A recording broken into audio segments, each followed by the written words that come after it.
realistically, they're probably going to be obsessed with things that are coming out right now. But in the opening chapters, this is sort of semi-explained. There was this guy named Halliday, he built a really cool video game, and when he died, he said that he left an Easter egg somewhere in there, and whoever found the Easter egg would win his entire fortune. And so most of society becomes reattached with his nostalgia in order to find his money. This is hilarious, but I feel like the author doesn't realize it's hilarious. Because what a better way to lampoon nostalgia and an obsession with the past than having an entire society become obsessed with someone else's nostalgia. To have nostalgia for someone else's nostalgia, that's ridiculous. You see, to be honest, when I read that, I suddenly went into this book with different standards. Suddenly, I wanted Ready Player One to be the geeky version of Midnight in Paris. But Ready Player One doesn't have any clever goal or purpose with its constant implementations of references to other works. It's just blatantly a bunch of stuff that the author likes, so he decides to reference randomly. The DeLorean came outfitted with a non-functioning flux capacitor, but I'd made several additions to the equipment and appearance. First, I installed an artificially intelligent onboard computer named Kit into the dashboard, along with a matching Knight Rider scanner embedded in the DeLorean's grille. Finally, to complete my 80s super vehicle, I slapped a Ghostbusters logo on each of the DeLorean's gull doors, and then personalized plates that read Ecto-88. I'd only had it a few weeks now, but my time-traveling, ghost-busting, night-riding, matter-penetrating DeLorean had already become my avatar's trademark. Yeah, there's a lot of pages in the book that are written like that. So there's this moment partway into the book where Wade has installed an artificial intelligence into his computer that is mimicking Max Headroom. Now, Max Headroom was a character from the 80s that was supposed to be like the first artificial computer intelligence, and Wade points out that people in the 80s had put prosthetics on a real actor to make him look like a computer-generated image, and now he was using computer-generated technology to make an AI look and sound like a guy in prosthetics. And it's just like... that's so close to saying something about anything. Ernest, you are staring at potential social commentary and you are slamming the door in its face. The people of the 1980s used their limited technology to imagine an expansive and exciting future, and now that we live in that future, we use our unlimited technology to recreate the 80s. That's incredibly ironic. But Wade doesn't bring up this fact to point out that society is hypocritical and repetitive and stupid. He does it because it's a stupid fact about his favorite movie characters slash MTV host slash... I don't know, didn't he hijack a television station or something? So a couple passages in, we start getting told a little bit about the world and the kind of life that Wade has been living. We learn about the Gunters. The Gunters are the people that hunt for the Easter egg left behind by Halliday. And then we get to this horrible passage that lasts like 5 honest-to-God pages, where Wade is just listing off recognizable pop culture things that he has watched. People pointed out that if you don't know everything about the pop culture that is randomly brought up in this book, then these passages come across as mindless drivel. But as someone who honestly recognizes most of the references that the author dishes out in this, it's also super unimpressive. The references in this book would be the equivalent of me turning to you and unironically saying the sentence, "I have seen every Star Trek episode, film, or spin-off ever created." Beam me up, Scotty. Now, can't you immediately tell that I'm lying? I studied Monty Python, and not just Holy Grail either. Every single one of their films, albums, and books, and every episode of the original BBC series. What about The Simpsons, you ask? I knew more about Springfield than I knew about my own city. Star Trek? Oh, I did my homework. TOS, TNG, DS9, even Voyager and Enterprise. I watched them all, in chronological order. The movies, too. Phasers, Locked on Target. I gave myself a crash course in 80s Saturday morning cartoons. Land of the Lost, Thundar the Barbarian, He-Man, Schoolhouse Rock, G.I. Joe, I knew them all, because knowing is half the battle. That's what it says. I'm not lying. That's what he wrote. This is how the book is written. I memorized every last Bill Hicks stand-up routine. I burned through the entire They Might Be Giants discography in under 2 weeks. Devo took a little longer. Did you know that Midnight Oil was an Australian band with a 1987 hit titled Beds Are Burning? Did you listen to these songs, or did you read the Wikipedia articles about them? Also, bragging about listening to They Might Be Giants is like bragging about breathing. It fell right next to this, which is the book I should have read. No one references pop culture in this book like a normal nerd. Like, I'm a nerd. I'll admit that. I'm a geek. I know how we talk. We quote The Simpsons. We quote Transformers the movie. We quote Randy of the Redwoods. Because we're weird. That's just how we act. I swear to God, I do not remember a single time in this book where someone referenced pop culture without turning to the camera and saying the title of the pop culture thing that they're referencing. Like, it's not a good thing that this is a book about being a nerd.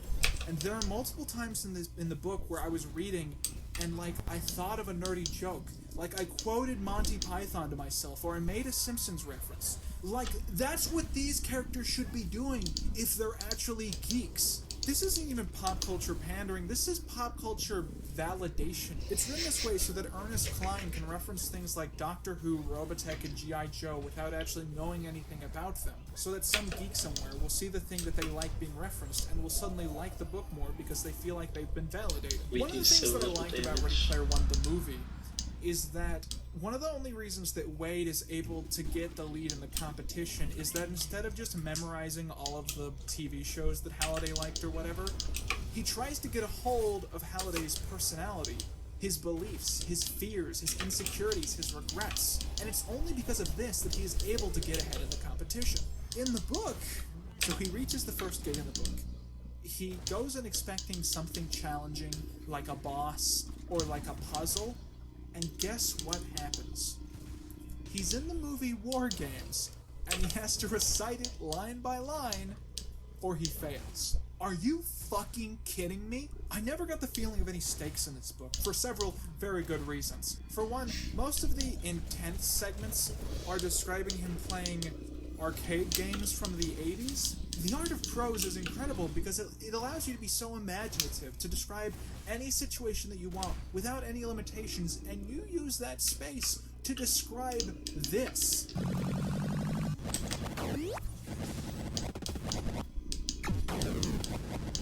Second of all, anytime that this main character runs into any problem in this book, he magically has a backstory explaining why he can solve it with no effort.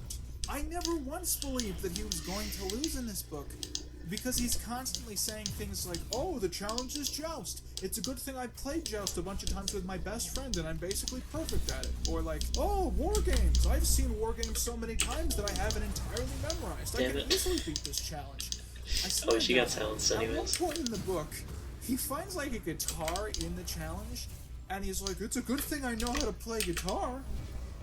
Fuck you. No, you don't. And he plays like the one song that he needs to play to unlock some sort of additional Easter egg. What? Again, this boss is not meaning anything. These are just things that Halliday liked, and that the main characters like exclusively because they want his money. There is little to no commentary on the nature of the hunt or any of the elements that they're incorporating, and it just makes it feel so without depth or weight or even importance. When the final challenge of the game is, honest to God, reciting Monty Python and the Holy Grail, word for word, then I'm not left with an impression that that choice means anything. Monty Python and the Holy Grail was not chosen because it has any importance to Halliday's life or these characters. It's just a thing that everyone knows about. And then at the end of the book, Halliday comes back as a ghost, and he goes up to Wade and he's all like, hey kid, maybe don't play video games as much as I did. The real world's pretty important, apparently. What? Where does that come from? That's not the theme of the book. Don't pretend that's the theme of the book. That's not the theme of the book. Let's talk about how this book is written, because by gods, it's a burden. So we start off on Chapter 0, which is written basically just detailing the history of Halliday's hunt and how the video describing the hunt was released on the day of his death. And then at the end, the writer previews that he was the person that solved the hunt and that he's going to explain how he did it. Dozens of books, cartoons, movies, and miniseries have attempted to tell the story of everything that happened next, but every single one of them got it wrong. So I want to set the record straight, once and for all. And you're like, this guy sounds fucking awesome. He's like this cool, intelligent, reserved dude who's been through a lot, but is ready for some intense self-reflection and to tell the story of his life. The problem is that the rest of the book is written in two main ways. really boring Wikipedia article, and 15-year-old Linkara. I wish someone had just told me the truth right up front, as soon as I was old enough to understand it. That story you heard about how we were all created by a super powerful dude named God who just lived up in the sky? Total bullshit. The whole God thing is actually an ancient fairy tale that people have been telling each other for thousands of years. We made it up, like Santa Claus and the Easter Bunny. Oh, and by the way, there's no Santa Claus or the Easter Bunny. Also bullshit. Sorry, kid. Deal with it. Ernest, buddy. I get that, like, a 17-year-old thinks like this, and a 17-year-old talks like this, but you are writing this like it's a 30-year-old describing his life. Why is a 30-year-old talking like this? You probably wonder what's going to happen to you. That's easy. The same thing is going to happen to you that happens to every other human being who has ever lived. You are going to die. We all die. That's just how it is. And it's like, Jesus Christ, dude, you're describing... You know, imagine if you read the autobiography of the guy that, like, beat the Pac-Man high score or whatever, and he started talking like this. Wade is this weird, insecure, idiotic, misogynistic troll. And the weird thing is, despite having read the entire book, I'm not sure if these are actually supposed to be negative qualities. At no point in the book does anyone stop to tell him that what he's doing is messed up, or that he's changed for the better. If anything, he's actively rewarded for his manipulative stalker attitude. This character is the worst, because he's honestly so obnoxious, so unsympathetic, but he won't shut up. Like, at no point in this book does he ever analyze the nature of nostalgia, or the kind of person that Halliday was, but by the gods, he goes on little mini-rants about how he feels about the existence of God, and global warming, and masturbation, in stupid detail. Like, oh my god, dude, I'm sorry, go back to talking about Power Rangers or whatever. Most of you have probably heard whisperings that Wade is a misogynistic, impulsive idiot, and you've presumed that it's just masterclass satire, and all the critics are too stupid to understand. But I don't think that's true. Wade is this undercover, government-hacking badass who wins billions of dollars because he memorized Monty Python and the Holy Grail. The only thing that you really feel coming from him is pride for this lifestyle and this kind of person. When he gets rejected by the girl that he's been following online for several years, and then he goes on to stalk and harass her, we're supposed to feel bad for him. Because, by gods, that harlot, how could she do that to him? I wanted to bring up a poem written by Ernest Klein. This poem is called Nerd Porn, and it's about what sort of porn Ernest Klein likes watching. This single poem has brutally murdered any lingering respect I had for this book, because it makes something abundantly clear. Ready Player One has no satire or self-awareness, because the author is Wade. I've noticed that there don't seem to be any porno movies that are made for guys like me. Adult films are populated with these collagen-injected, liposuctioned women. These aren't real women. They're objects. And these movies aren't erotic. They're pathetic. My car is pretty much my map hat. And it's not that I'm against pornography.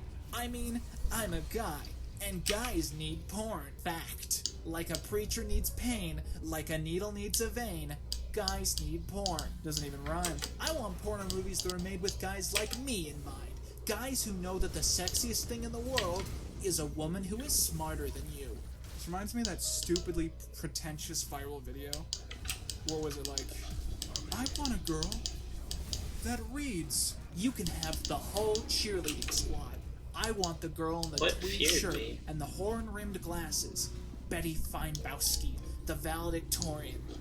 Oh, yes. If you feel uncomfortable, remember that this is spoken poetry, so I could be playing the actual author saying all of these things, and you'd feel a lot grosser. Notice that there don't seem to be any porno movies that are made for guys like me. These aren't real women, they're objects. And these movies aren't erotic, they're pathetic. These vacuum-headed fuck bunnies don't turn me on, they disgust me. And it's not that I'm against pornography, I mean, I'm a guy. And guys need porn. Fact. Okay, Ernest, I noticed that you started this poem out like it was an attack on the fake nature of porn, but you're pretty much at this stage using it to attack certain kinds of women entirely on the basis of whether or not you would sleep with them. But go on, I guess. First, I want to copy her trig homework. Then I want to make mad, passionate love. It gets better. For hours.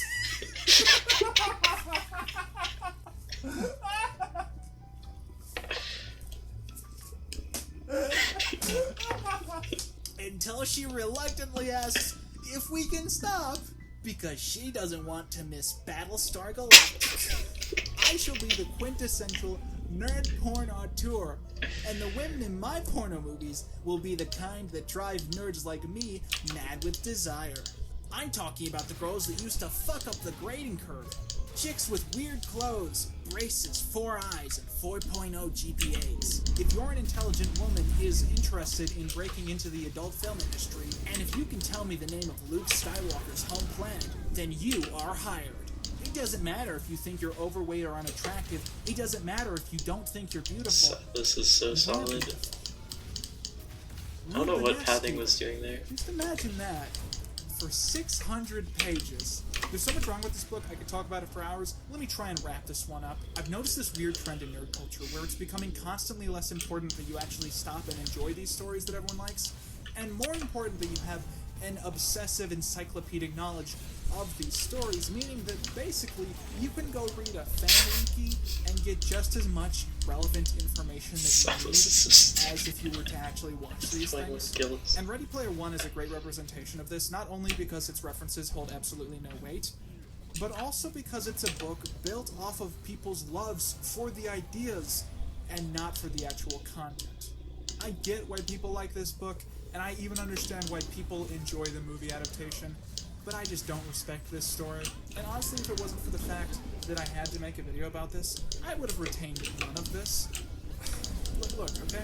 I didn't like this book. If you liked it, I can't take it away from you. If you hated it, good, This we're on the same tower page. he's trying to get me. That's all you need. You know the name? Now play the game. MTG Arena is your gateway to the CCG that started it all. Magic the Gathering is one of the most strategic and popular card games played by millions of people across the world. And ever since the launch of MTG Arena, countless new players have entered the battlefield. One of the best things about MTG Arena is how easy it is to pick up a deck and play. Whether you're brand new to Magic or haven't played in years, MTG Arena offers a great introduction to the game, along with a bunch of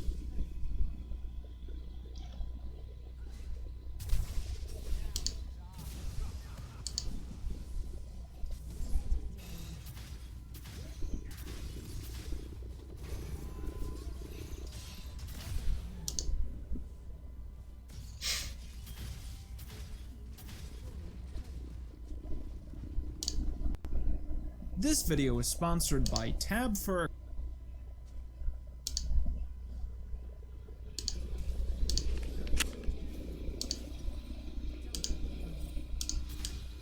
Oh, they didn't surrender.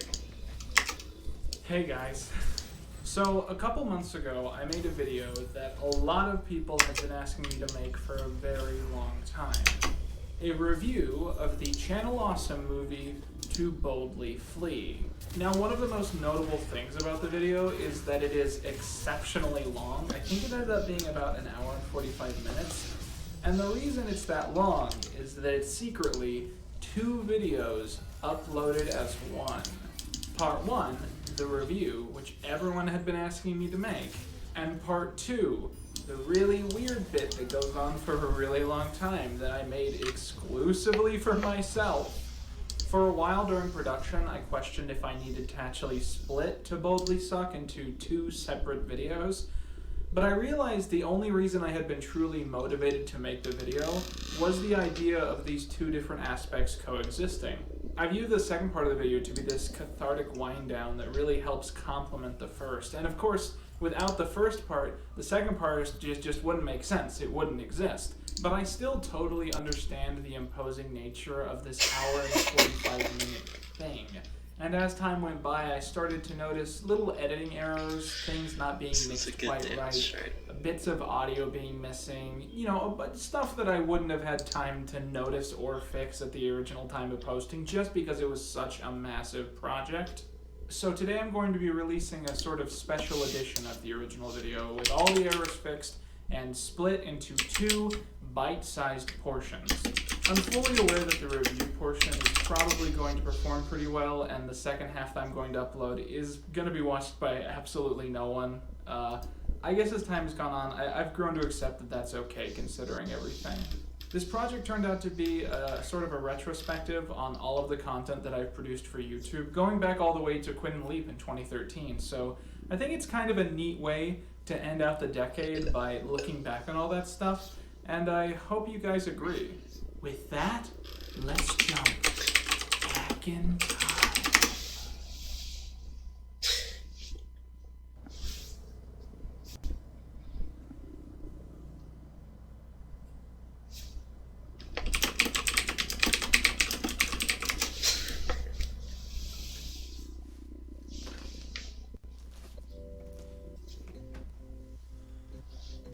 So, let's talk about lore movies. Whenever I begin discussing this topic with my friends, they're often confused and ask me to give a definition of what the term lore movie even means. To me, a lore movie is a film or project which is so wholly based on playing fan service to previously existing stories that it isn't made with the same standards or purposes of a regular film. Now, this video is focusing on examples on the internet, but really these sorts of media can exist in mainstream cultures as well. I think one of the best examples of this is Psych, the movie.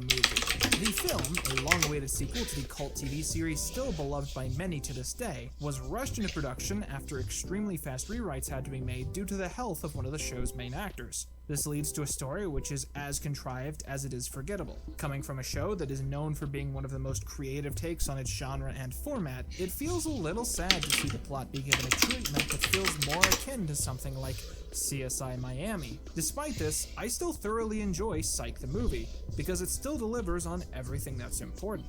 I tuned in to see all of my favorite characters again, to have cameos for all the fan favorites, and to have classic nods to funny moments from the past. And it pulled that off. It accommodated the franchise's lore to the extent that it not being a good movie really didn't matter to me. And that, in my eyes, is what a lore movie is. It's media meant to subsist off existing material, no matter how obscure, in order to cater to a pre-existing group of hyperfans, to the extent that more general quality isn't the first thing considered. One of the first YouTube movies I think of when it comes to this term is Dick Figures, the movie. Now, I remember watching a lot of Dick Figures and being really excited when they ended up crowdfunding this big professional film. But by the time it was released, I had stopped watching and had literally forgotten everything about the show. Mainly because it's called Dick Figures. So it's a trip watching this movie now and seeing all these characters who don't deserve to have a film made about them be introduced explicitly because they're recognizable for hardcore fans. There's this raccoon in the film who is very important to the narrative. And I feel like if I remembered anything about this show, him getting an entire film with big character payoff would be a big deal. But to get enjoyment that deep, I already need to be some sort of hyper fan. Thus, lore movie. I oh so wanted to beat around the bush for this video. Maybe I'd find a couple other YouTuber lore movies to critique. Maybe one, in particular, would be good, and I'd get to praise it. But why waste your time? We all know why we're here. Thank you guys for your hard work and dedication. Hello, son. Channel Awesome is a name that is so entwined with the mistreatment of friends and co-workers and mismanagement on a ridiculous scale that even just saying their name tends to suck all of the fun out of the room. Now, the channel that probably shouldn't be named actually used to have somewhat of a positive reputation. Indeed, I remember when I was a kid, absolutely loving watching Nostalgia Critic videos. I would do it every Wednesday like clockwork, and I was so obsessed with it that if you knew me at the time, you probably can remember either a time where I tried to make you watch one of these videos or where I talked about it to an extent that probably got kind of grating. As I grew older and I got through middle school and then high school, I slowly stopped watching them, and it's mainly because I just started liking good content. But even then, I didn't expect all of the things that have come out since then. You know, I recently went to a social gathering of sorts, and there was someone there who I'd never met before who Hey knew guys, who I thanks was, for watching. as a